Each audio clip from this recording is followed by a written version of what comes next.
महाराष्ट्रातील ताज्या आणि महत्त्वपूर्ण बातम्या पाहण्यासाठी आजच आमच्या रॉयल मीडिया न्यूज चॅनलला सबस्क्राइब करा आणि बेल आयकॉन प्रेस करा।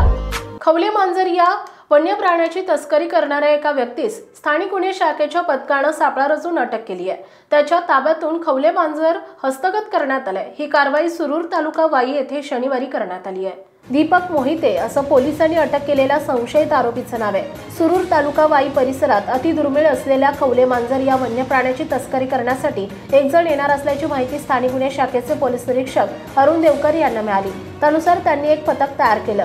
हे पथक सुरूरला रवाना झाले। सुरूर गावच्या हद्दीत एक जण संशयास्पदरित्या पोलिसांना दिसल्यानंतर त्याची झडती घेतली। त्याच्याकडे पॉलिथिनचे पोते होते। त्यामध्ये पोलिसांनी पाहिले असता दुर्मिळ प्राणी खवले मांजर त्यात आढळून आले। पोलिसांनी संशयिताकडे अधिक चौकशी केली असता खवले मांजर वहागाव तालुका वाई गावच्या हद्दीतील डोंगरामध्ये पकडले असून एका व्यक्तीला ते मांजर विक्री करणार असल्याचं त्यानं कबूल केलं। पोलिसांनी वनपाल यांना बोलावून पंचनामा केला। त्यानंतर मोहिते याला पोलिसांनी अटक केली।